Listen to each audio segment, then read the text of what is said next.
যেখান থেকে প্রথম পর্বটি শেষ করেছিলাম ঠিক সেখান থেকেই দ্বিতীয় পর্বটিকে শুরু করছি। যেহেতু 22শে মার্চ আমাদের ঘুরবার লাস্ট দিন ছিল, তাই ঠিক করলাম সন্ধ্যাবেলাতে শিবের শৃঙ্গার বা রাজবেশ দর্শন করব। না হলে অন্যান্য স্পটগুলিকে ঘুরে দেখতে পারবো না। আবার মাথায় জল ঢালতে পারলাম না ঠিকই, তবে দর্শনে মন প্রাণ এক অপার শান্তিতে ভরে গেল। যাই হোক বন্ধুরা, শুরু করছি দ্বিতীয় পর্ব। ভালো লাগলে একটা লাইক আর সাবস্ক্রাইব করবেন। ধন্যবাদ। লাঞ্চ করে আবার হোটেলে ফিরলাম। বিকেল 4:30 নাগাদ বেরিয়ে পড়লাম, মূলত যে উদ্দেশ্যে এখানে আসা, মানে দেওঘরে আসা, সেই বাবা বৈদ্যনাথ ধামের দিকে। অটোতে মিনিট 15 লাগলো, ভাড়া নিল 100 টাকা।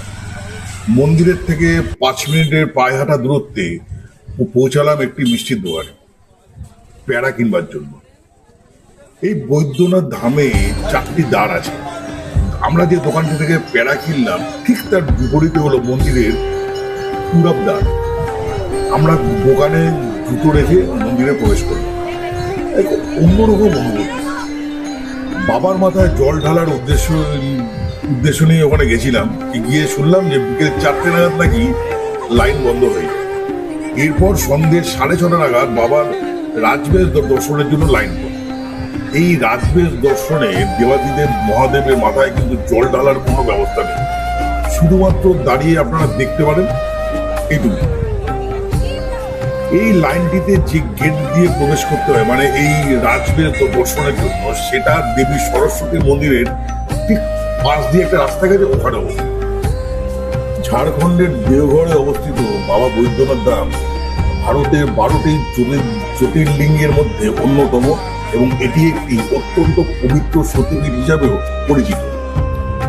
এই জন্যই বৈদ্যনাথ মন্দিরে গেলে দেখা যায় যে প্রধান মন্দিরের সাথে দেবী পার্বতীর মন্দির গাঠবন্ধনে আবদ্ধ। এই দুই মন্দির রেশমি লাল সুতোর দ্বারা আবদ্ধ।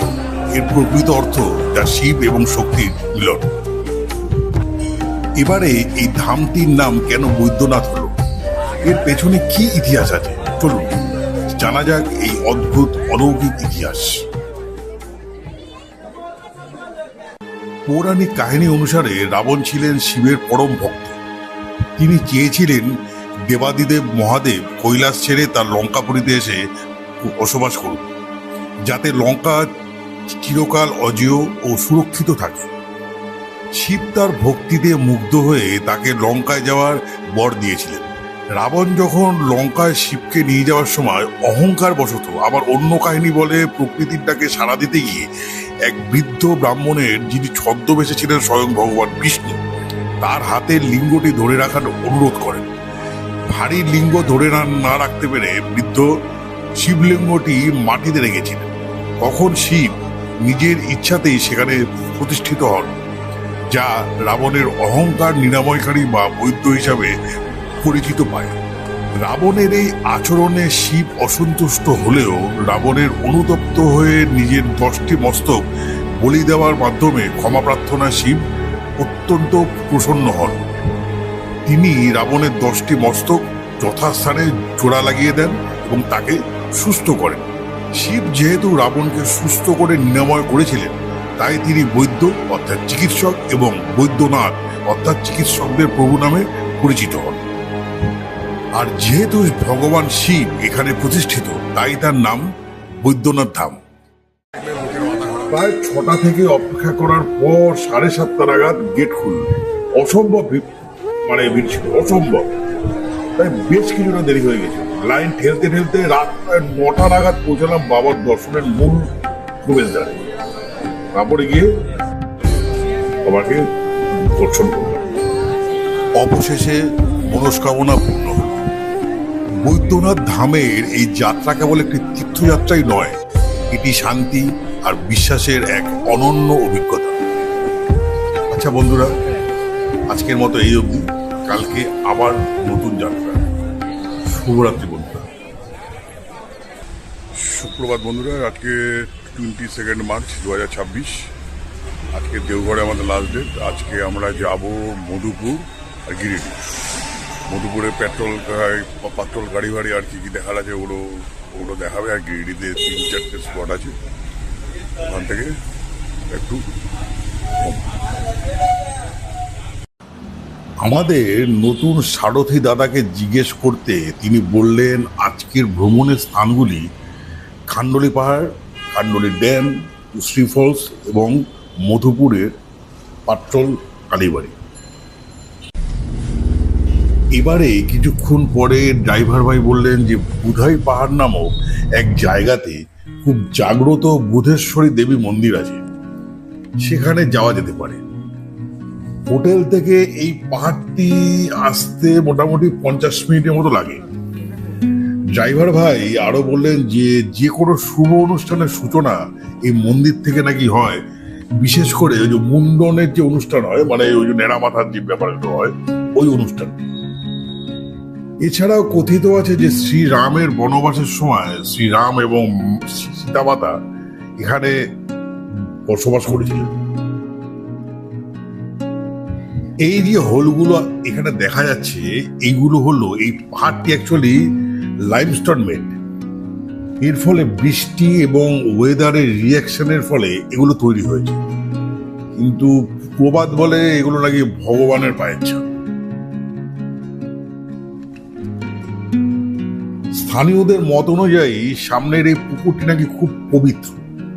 এখানে দর্শনার্থীরা কিছু মানত করলে তার নাকি পূর্ণ হয়।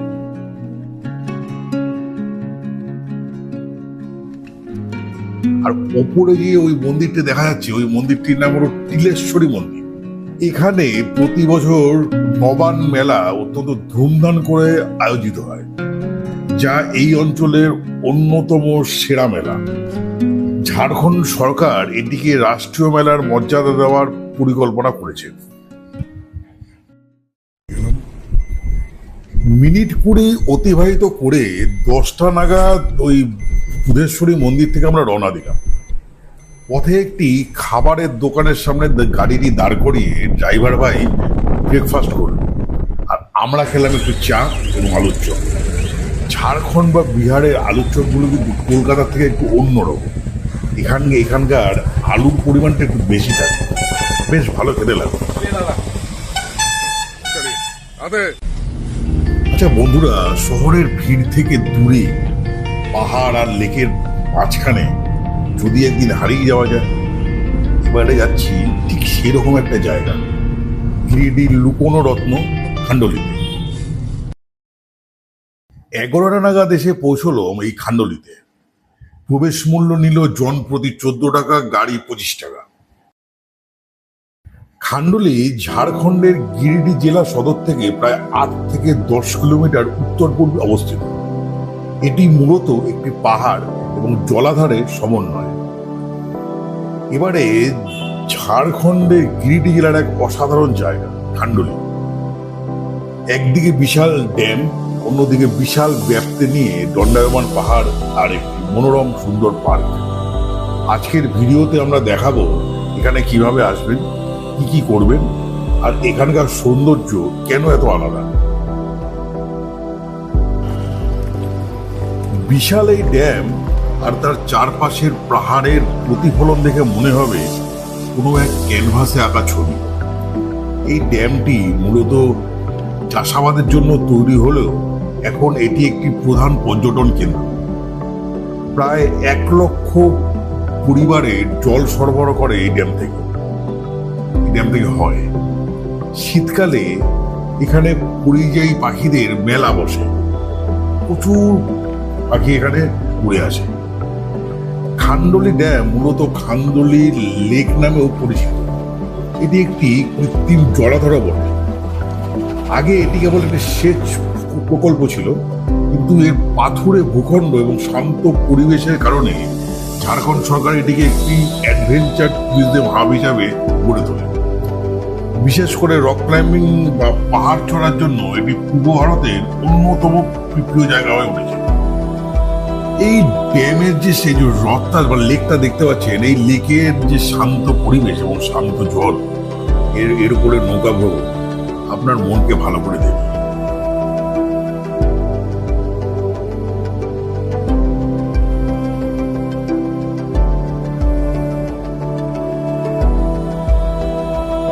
এবারে যারা একটু রোমাঞ্চ ভালোবাসেন তাদের জন্য রয়েছে এই খান্ডোলি হিল। এই খাড়া পাহাড়ের চড়া যেমন চ্যালেঞ্জিং তেমনি রোমাঞ্চ। এবার আসা এক রোমাঞ্চে। এই যে পাহাড়টা দেখছেন এটা রক ক্লাইম্বিং এর জন্য খুব বিখ্যাত। পাহাড়ের ওপর থেকে পুরো ড্যাম আর নিচের পাহাড়টা দেখতে ঠিক যেন ওপর থেকে তোলা মানচিত্রের মতো লাগে। এই পাহাড়টি মূলত একটি বিশাল গ্রানাইট পাথরের স্তূপ। এর আকৃতি অনেকটা লম্বাটে টিলার মতো, যা প্রায় 600 ফুট উঁচু। ভূতাত্ত্বিকদের মতে এই অঞ্চলের মাটি ও পাহাড় প্রাচীন ছোটনাগপুর মালভূমির অংশ। আসলে এই বিশাল পাহাড়টা এটি আসলে কয়েক লক্ষ বছরের পুরনো গ্রানাইট শিলা।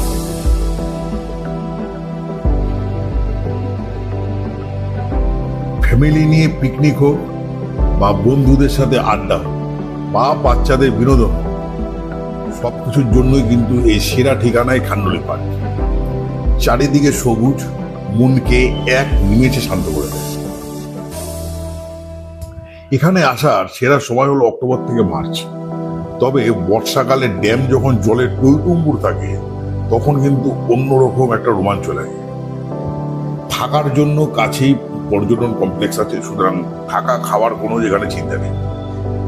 একদিকে পাহাড়ের কাঠিন্য আর রোমাঞ্চ, অন্যদিকে জলের শীতলতা, আর সঙ্গে মন ভালো করে দেওয়া এই বিনোদন পার্ক। এই হলো খান্ডোলি।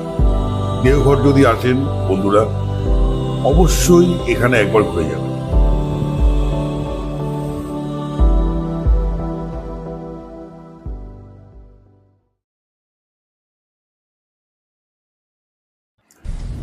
শহরের চেনা কোলাহল থেকে দূরে আজ আমি আপনাদেরকে নিয়ে যাব ঝাড়খণ্ডের এক রূপকথার জায়গায়।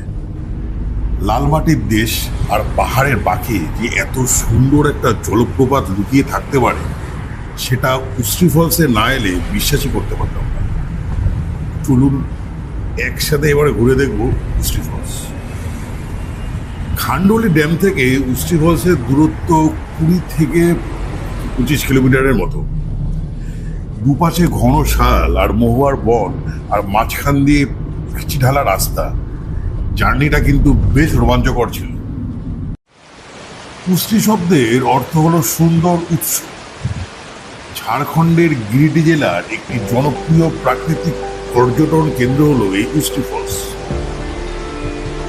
বরাকর নদীর একটি উপনদী হলো এই উশ্রী নদী।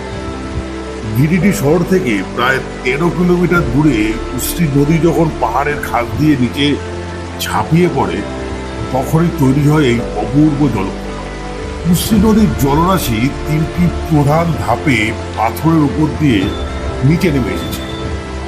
এই জায়গাটির উল্লেখ স্বয়ং রবীন্দ্রনাথ ঠাকুরের সহজপাঠ এবং সত্যজিৎ রায়ের বিখ্যাত সৃষ্টি প্রফেসর শঙ্কুর গল্পে, বিশেষ করে প্রফেসর শঙ্কু এবং হাড় এই গল্পটিতে পাওয়া যায়। প্রফেসর শঙ্কু এই গিরিটিতেই থাকতেন এবং উশ্রী নদীর তীরে তিনি ভ্রমণ করতেন বলে তার গল্পে উল্লেখ পাওয়া যায়। এখানে আসার সেরা সময় হলো সেপ্টেম্বর থেকে ফেব্রুয়ারি। বর্ষাকালে জল অনেকটাই বেশি থাকে, তখন দৃশ্য আরো ভয়ঙ্কর সুন্দর হয়ে ওঠে। এই উশ্রী ফলসের সামনে তাকালেই চোখে পড়বে গ্রানাইটের বিশাল সব পাথর। উশ্রী নদী এখানে যে 3টে ধাপে নিচে নেমে আসছে, সেই জলের যে কলতা এবং বাতাসের ঝাপটা সব মিলিয়ে একটা অদ্ভুত প্রশান্তি এখানে বেরোয় যাবে। তবে সাবধান, এখানকার পাথরগুলো কিন্তু বেশ পিচ্ছিল, তাই একটু রয়েস হয়ে আপনাকে পা ফেলতে হবে। উশ্রী নদী এখানে প্রায় 40 ফুট নিচে আছড়ে পড়ছে। পাথরের এই খাঁজগুলো প্রাকৃতিকভাবেই তৈরি হয়েছে, যা একে অনন্য করে তুলেছে। উশ্রী নদীটি কিন্তু বেশ গভীর, তাই জলের গভীরে যাওয়া কিন্তু নিরাপদ নয়। একটা ব্যাপার একটু মাথায় রাখবেন, দয়া করে পরিবেশ পরিষ্কার পরিচ্ছন্ন রাখার চেষ্টা করবেন। ফলসের সামনের জায়গাটি, মানে যেটা আপনারা উশ্রী ফলসের একদম প্রথমেই দেখলেন, এত নোংরা, খুব খারাপ লাগে। এখানে পার্কিংয়ের জন্য আলাদা কোনো টাকা পয়সা দিতে হয় না। প্রবেশ মূল্য 15 টাকা পার হেড। শীতের সকালে বা বর্ষার শেষে এই জায়গাটা যেন প্রাণ ফিরে পায়। এখানে শুধু জলের শব্দ আর পাখির ডাক ছাড়া আর কিচ্ছু নেই। পিকনিকের জন্য যেমন আদর্শ, ঠিক তেমনি একা নিরিবিলিতে সময় কাটানোর জন্য এটি একটি আদর্শ জায়গা।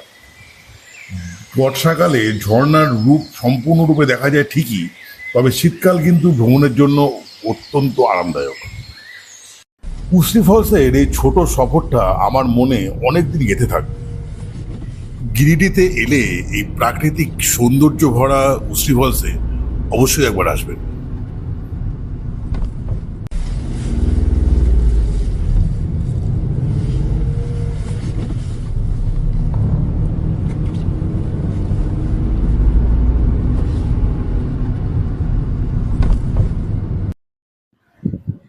প্রায় 1টা নাগাদ উশ্রী ফলস থেকে রওনা দিয়ে 2:30টা নাগাদ এসে পৌঁছালাম মধুপুর শহরে। দূরত্ব 45 কিলোমিটারের মতো। এবারে প্রথমে করব লাঞ্চে এক থালি। দাম পড়লো পার প্লেট 80 টাকা। লাঞ্চ করে প্রায় 50 মিনিটের দূরত্বে মা পাট্রল কালীবাড়িতে এসে পৌঁছল। ঘড়িতে তখন বাজে দুপুর 3:30। মন্দির 2:30টায় বন্ধ হয়ে যায়, এখনো তো বন্ধ হয়নি, 3:30 বাজছে না, টাইম আছে। সরি বুঝতে পারিনি। তাই তো বললাম যে মন্দির বন্ধ করবো, কারণ এত দূর থেকে এসেছেন, মায়ের দর্শন অবশ্যই। ভাগ্য বেশ প্রসন্ন, নাহলে এই ঘটনা ঘটে না। উশ্রী ফলস থেকে 12 থেকে 13 কিলোমিটার এবং মধুপুর শহর থেকে মাত্র 7 কিলোমিটার দূরে অবস্থিত মা পাট্রল কালীর মন্দির। ঝাড়খণ্ডের দেওঘর জেলার মধুপুরে অবস্থিত মা পাট্রল কালী মন্দির প্রায় 600 থেকে 700 বছরের প্রাচীন এক পবিত্র তীর্থস্থান। মন্দিরটি রাজা দিগ্বিজয় সিং নির্মাণ করেছিলেন। জনশ্রুতি আছে যে রাজা দেবীর আদেশ পেয়ে পাথর কেটে এই মন্দিরটি তৈরি করেছিলেন বলে এর নাম হয় পাথর, অর্থাৎ পাথর থেকে আগত। পরে অপভ্রংশ হয়ে নাম হয়েছে পাট্রল কালীবাড়ি। মন্দিরের গর্ভগৃহে মা দক্ষিণাকালী বিরাজমান।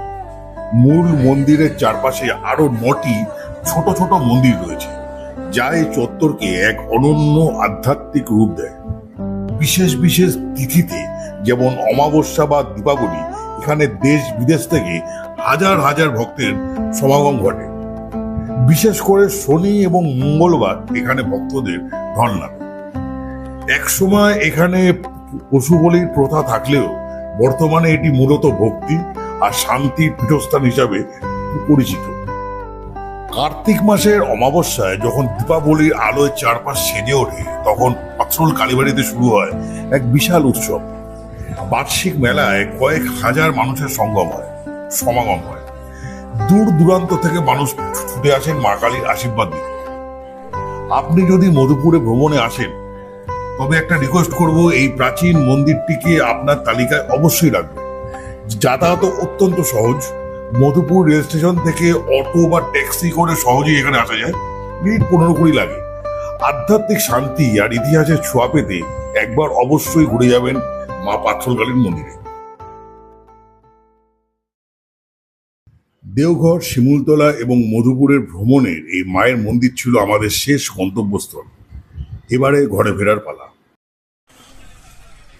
বিকেল 4টে নাগাদ আমাদের স্টেশনের পেছন দিকে নেমে যেতে হয়।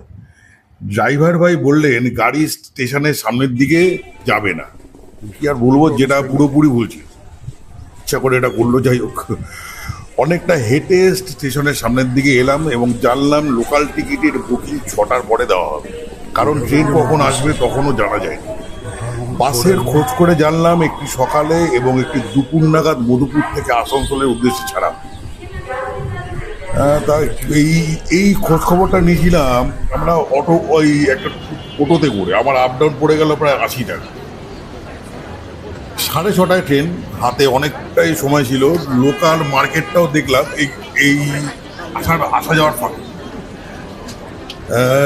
এরই ফাঁকে তেলে ভাজা দিয়ে কিছু টিফিন করলাম।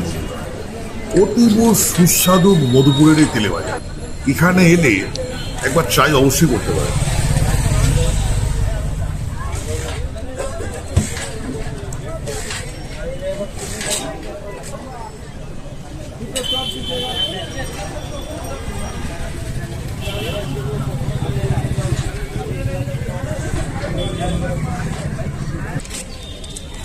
অবশেষে 6:30 নাগাদ আমাদের ট্রেন এলো। আচ্ছা বন্ধুরা, ভ্রমণ মানেই হলো গিয়ে এক মুঠো সতেজতা, আর সেই সতেজতা নিয়ে আজ মধুপুরকে বিদায় জানানোর পালা। স্মৃতিগুলো মনের আলমারিতে সযত্নে রেখে এবার ফেরার পথ। এবারের মতো এই অবধি বন্ধুরা, ভালো থাকবেন, সুস্থ থাকবেন।